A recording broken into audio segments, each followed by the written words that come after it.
Certo, pessoal? Tranquilo com vocês? Vamos nessa. Hoje a gente vai dar uma aula de álgebra linear, mais uma questão de revisão da matéria do ensino médio, certo? Revisar sistemas lineares. Por que a gente vai revisar sistemas lineares? A gente vai precisar dos conteúdos que envolvem essa matéria para resolver, por exemplo, o início de bases, quando a gente for tratar de reduzir um sistema à sua matriz de escada. A gente vai precisar disso, de uma solução de sistemas lineares, para a gente ter essa noção de como é que isso funciona. Certo? É um dos exemplos de como a gente pode aplicar sistemas lineares em álgebra linear. Ok? Então, para começar a aula, vamos tratar primeiro do conceito do que é um sistema linear. Certo? Sistema linear, eu vou ter várias equações, certo? Eu teria n equações com n soluções, das quais eu teria n incógnitas para ser tratadas, certo? Eu estou tendo uma soma do meu elemento 1 vezes um x1, que seria um x, um y, um z, certo? Meu elemento 1 vezes o x1, mais o elemento 2 vezes o x2, mais n elementos até chegar no elemento a1n, xn, que vai resultar numa solução. Nossa primeira solução do sistema, certo? Depois a gente vai ter, começando da linha 2, até a gente chegar na nossa linha n. Então teríamos m linhas, ou seja, n equações, nas quais eu tenho n soluções. E eu tenho quantos x? Eu tenho n x para achar na minha resposta. Então, o sistema linear basicamente é isso. É um conjunto de equações que vai resultar num conjunto de respostas. Certo? Isso pode ser representado de forma matricial, como a gente vai ver já. Certo, pessoal? Como é que eu posso apresentar o sistema linear de forma matricial? Eu colocaria cada um daqueles elementos que está multiplicando um dos x que eu quero encontrar como uma forma de matriz, certo? Colocaria a linha dele, o A1 até o A1n, reticência até chegar no nosso AN1 até o nosso ANN, certo? Forma de matriz. Multiplicaríamos dessa nossa matriz inicial pela matriz das incógnitas que a gente quer encontrar, que seria de x1 até xn, e colocaríamos o resultado dela como sendo b1 até bn. É fácil ver que isso é verdadeiro, que isso representa o nosso sistema, porque a gente pega nessa nossa primeira linha e multiplicando por aqui, nós chegaríamos no resultado que a gente tinha antes, que é A11 vezes x1 mais A12 vezes x2 mais A1n vezes xn, sendo igual ao nosso b1. Certo? Tranquilo? Então basicamente é isso. Esse aqui é o conceito que a gente vai precisar ter na nossa cabeça para poder resolver a maioria da parte de álgebra linear que requer sistemas lineares. Certo? Tranquilo? Vamos para frente. Certo, pessoal? Continuando, agora a gente vai tratar das operações que a gente pode resolver no sistema linear, certo? A operação que a gente pode mexer no nosso sistema é a seguinte: quando a gente apresenta ele na forma de matriz, como a gente explicou antes, a gente faz o seguinte: pode fazer a permuta das linhas. Eu posso pegar a linha 1, certo? E substituir pela linha n. Só que, quando eu fizer essa substituição, eu vou ter que trocar também as minhas variáveis de resposta, certo? Se eu troquei aqui A1 pela n, eu vou ter que trocar o B1 pelo Bn, certo? Basicamente é isso. Bem tranquilo essa nossa primeira propriedade. Vamos lá. Nosso segundo, a gente pode fazer a multiplicação da iésima linha por um escalar não nulo. Certo? Eu posso pegar qualquer escalar, desde que esse seja não nulo, e multiplicar qualquer linha que eu tenha na nossa matriz aqui. Certo? Se eu pegasse esse escalar e multiplicasse aqui na linha, tem aquele mesmo porém anterior. Eu vou ter que multiplicar também a minha solução por um escalar. Desse modo eu não vou alterar o meu sistema. Tranquilo? E a última propriedade é que a gente pode fazer a substituição de qualquer linha por essa mesma linha mais alguma linha de baixo vezes um escalar qualquer. Certo? Desde que esse escalar novamente seja diferente de zero. Como é que a gente faz isso? A gente vai pegar uma linha, vamos selecionar, por exemplo, mantendo o mesmo que a gente fez anteriormente. A gente pode selecionar a linha 1, certo? Aí eu vou dizer que agora a minha linha 1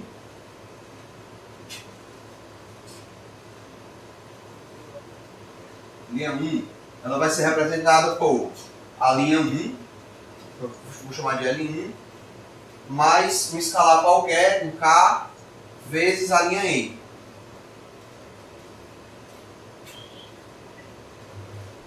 linha I. Certo? Isso pode ser feito tranquilamente, desde que, novamente, quando eu for fazer essa soma, eu vou ter que multiplicar, pegar o número que está multiplicando o meu BM e somar com B1. Então, B1 vai virar B1, vai virar o B1 mais KBM. Certo? Novamente, para a gente conseguir fazer todas as nossas propriedades, a gente tem que alterar também o nosso resultado. Porque senão a gente vai acabar mudando o sistema. Vira uma equação totalmente diferente da que tinha antes. Ok? Tranquilo? Então, basicamente é isso. Agora, para acabar essa aula, só explicar o último conceito, que é o conceito de matriz escada, certo? Só para relembrar vocês, acredito que a gente já tenha resolvido questões aqui utilizando isso. A gente pode, uma das formas de resolver um sistema linear é fazendo a nossa matriz virar uma matriz diagonal, certo? Matriz triangular, desculpa. É fazer ela virar uma matriz triangular, na qual eu tenho aqui embaixo todos zeros, então eu vou resolver o sistema um por um aqui depois que eu achei o zero, porque como esse número vai estar isolado, eu já vou ter a resposta dele do outro lado. Então, dessa forma, eu vou poder com ele e achando os anteriores, certo? Essa é uma forma bem simples de encontrar, que é só resolvendo o escalonamento do nosso sistema, ok? Inclusive, para a gente encontrar a matriz escada, a gente vai precisar de escalonamento. Então, nosso próximo conteúdo agora vai ser matriz escada e a gente termina a nossa aula. Show? Massa. Certo, pessoal? Vamos lá, para terminar a nossa aula agora, a gente vai só explicar o conceito de matriz escada, certo? O que seria uma matriz da forma escada? É uma matriz na qual sempre o primeiro elemento não nulo de uma linha não nula é 1. O que é uma linha não nula? É qualquer linha que dentro dos elementos dela tenha algum elemento que não seja zero. Basicamente é isso. Você tem que saber isso. E sempre o primeiro elemento dessa minha linha vai ser 1. Sempre. Ok? 2. Cada coluna que contém o primeiro elemento não nulo, cada coluna, eu vou olhar a coluna, certo? E eu vou ver que ela contém o primeiro elemento não nulo, ou seja, vou ver que ela tem 1. Certo? Se essa minha coluna tiver 1, todos os elementos dessa coluna que não sejam esse 1 vão ser 0. Certo? Ou seja, se olhar a minha coluna assim, ver que tem 1, isso quer dizer que todos os meus outros elementos têm que ser 0 para ela estar na minha forma escada. Certo? Tranquilo. Certo. A minha terceira condição é as linhas nulas, toda linha que for 0, ela fica abaixo das outras linhas. Certo? Se eu tiver uma linha na minha matriz que seja 0, ela tem que estar abaixo de todas as minhas outras linhas. Como é que eu posso fazer isso? Se eu encontrar uma linha nula no meio das outras linhas, eu posso simplesmente fazer aquela operação que a gente explicou anteriormente, de remontar as linhas. Ok? Tranquilo. E como última propriedade é, se as linhas de 1 até R forem não nulas, e se o primeiro elemento não nulo da linha I ocorre na coluna KI, certo? Se eu tiver um elemento da coluna, vamos lá, eu tenho uma linha I, eu tenho uma linha qualquer, certo? E a minha coluna onde tem o meu 1 é a coluna KI, certo? É a coluna I também. Eu tenho o I e tenho o I, certo? Então se eu tiver na linha 1, ele vai estar na minha coluna 1, certo? Eu tenho 1 aqui. Isso quer dizer que qualquer outro K da coluna, um tem que ser maior do que o outro.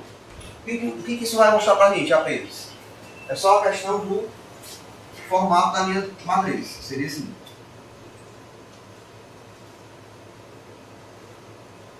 Aqui a gente teria nossas linhas nulas, certo? Para baixo. E daqui para cima a gente teria as linhas não nulas. Ok? No caso, vamos supor que na minha linha 1, o meu primeiro elemento é 1. Certo? Isso significa que aqui para baixo todos são 0. 0. Ok? Show. Então, todas as outras colunas, certo? Iam ser menores do que essa. Ou seja, se eu tenho uma linha assim, a próxima seria menor. Aqui, a outra. Se eu tivesse, vamos supor que eu tenho um aqui. Certo? Então o resto é tudo 0. 0, 0, 0 e 0. Então, o meu próximo 1, ele teria que ser ou aqui ou mais para lá. O que vai me mostrar, de novo, um formato menor do que o que tinha em cima. vai continuando ficando menor, menor e menor ainda. Como as nossas linhas vão diminuindo de tamanho, certo? De comprimento, no caso, elas vão diminuindo assim, isso é o que vai dar à nossa matriz o aspecto de uma escada. Mesmo que seja uma escada de cabeça para baixo, né? Mas ela vai dar o formato de uma escada. O que isso quer dizer, essas quatro propriedades, ela só está mostrando esse formato de escada, ela só está justificando por que esse formato existe. Porque toda vida que eu tiver um, o próximo elemento ele vai estar à direita desse meu 1. Certo? Então vai diminuir o tamanho da minha matriz. E basicamente é isso, pessoal. Não tem muito segredo, certo? Espero que vocês tenham entendido o assunto. É isso aí, revisão de sistemas lineares é só isso, bem básico. Só que a gente vai precisar disso para o conteúdo de base, por exemplo. A gente vai precisar muito de base, de forma escada, desculpem. A gente vai precisar muito de forma escada para resolver a parte inicial de bases. Tranquilo? Então é isso aí, espero vocês na próxima aula e vamos lá, né?